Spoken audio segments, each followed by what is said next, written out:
सोच के देखिए, हम सब टैक्स देते हैं। सरकार उस पैसे से सड़कें बनाती है, स्कीमें लाती है, लाखों करोड़ों रुपए खर्च होते हैं।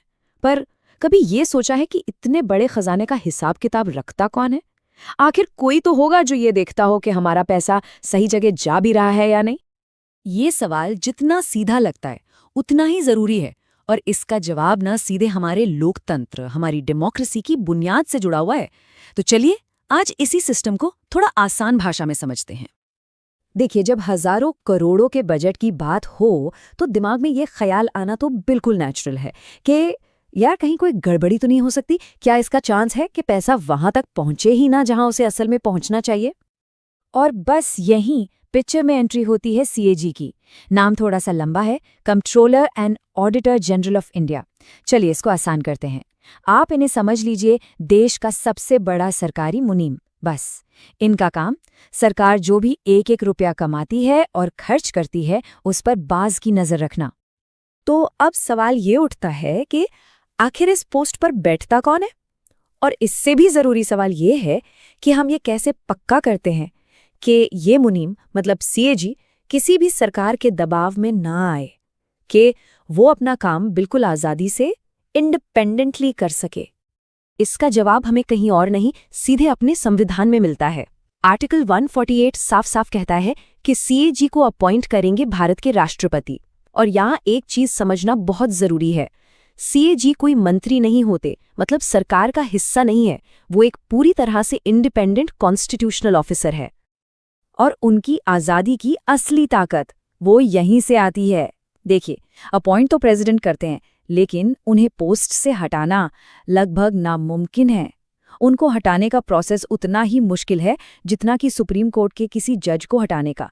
अब आप सोचेंगे ऐसा क्यों? सिंपल है, ताकि कोई भी सरकार उन पर किसी भी तरह का दबाव न डाल सके और वो बिना डरे निडर होकर अपना काम कर पाए। अपना काम शुरू करने से पहले सीएजी प्रेसिडेंट के सामने एक शपथ लेते हैं, और ये सिर्फ एक रस्म नहीं है बल्कि एक बहुत बड़ा वचन है। वचन संविधान के प्रति वफादारी का, वचन पूरी ईमानदारी से देश के अकाउंट्स चेक करने का, और वचन सब कुछ गोपनीय रखने का। चलिए अब थोड़ा डिटेल में चलते हैं और देखते हैं कि इस सरकारी मुनीम के काम आखिर हैं क्या-क्या और उनके पास कौन सी शक्तियां हैं। तो देखिए, संविधान का आर्टिकल 149 ये कहता है कि पार्लियामेंट यानी हमारी संसद कानून बनाकर सीएजी की ड्यूटीज और पावर्स को डिफाइन करेगी। और संसद ने ये किया भी। 1971 में एक कानून बनाया गया जिसका नाम है सीएजीज एक्ट, और उसी में सब कुछ लिखा हुआ है। इस कानून के हिसाब से ना सीएजी का काम बहुत ही बड़ा है। वो सेंटर और सारी स्टेट गवर्नमेंट्स सबके अकाउंट्स चेक करते हैं। सिर्फ इतना ही नहीं, ओएनजीसी, एसबीआई जैसी जो बड़ी बड़ी सरकारी कंपनियां हैं उनका ऑडिट भी वही करते हैं।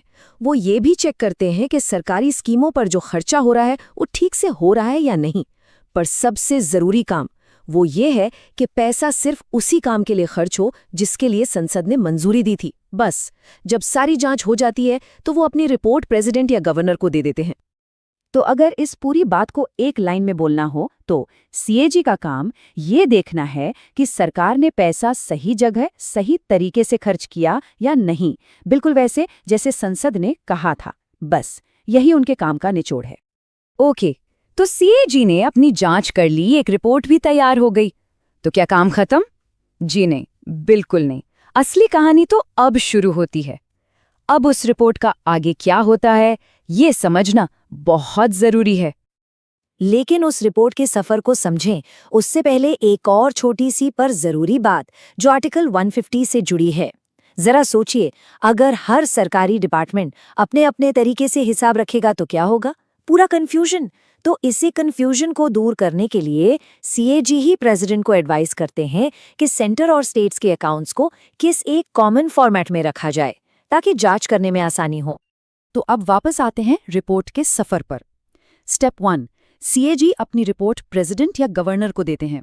स्टेप 2, वहां से वो रिपोर्ट पार्लियामेंट या असेंबली में सबके सामने रखी जाती है ताकि हर एमपी हर एमएलए उसे देख सके। और फिर आता है स्टेप 3, सबसे पावरफुल स्टेप। पार्लियामेंट की एक कमेटी है पब्लिक अकाउंट्स कमेटी यानी पीएसी। वो इस रिपोर्ट को हर एंगल से चेक करती है और सरकार से सख्त सवाल पूछती है। असल में यहीं पर सरकार की जवाबदेही, उसकी अकाउंटेबिलिटी तय होती है। तो चलिए एक क्विक रिकैप हो जाए इन आर्टिकल्स का। आर्टिकल 148 अपॉइंटमेंट और रिमूवल, आर्टिकल 149 ड्यूटीज और पावर्स, आर्टिकल 150 अकाउंट्स का फॉर्मेट और आर्टिकल 151 रिपोर्ट को पार्लियामेंट में रखना। बस यही 4 पिलर्स हैं जो सीएजी को इतना पावरफुल बनाते हैं। तो इतनी सारी बातें हो गईं, पर आखिर में सवाल वही है, इन सब प्रोसेस का मतलब क्या है? क्यों है सीएजी हमारी डेमोक्रेसी के लिए इतना जरूरी? और इसका जवाब बहुत सीधा सा है। सीएजी जनता के पैसे का वॉचडॉग है, एक रक्षक है। ये वही इंस्टीट्यूशन है जो ये पक्का करता है कि हम और आप जो मेहनत की कमाई टैक्स में देते हैं, वो पैसा सही तरीके से और सही जगह पर इस्तेमाल हो रहा है या नहीं। और शायद इसीलिए हमारे संविधान के जानकारों ने उन्हें एक बहुत पावरफुल नाम दिया है, guardian of the public purse, मतलब जनता के खजाने का संरक्षक।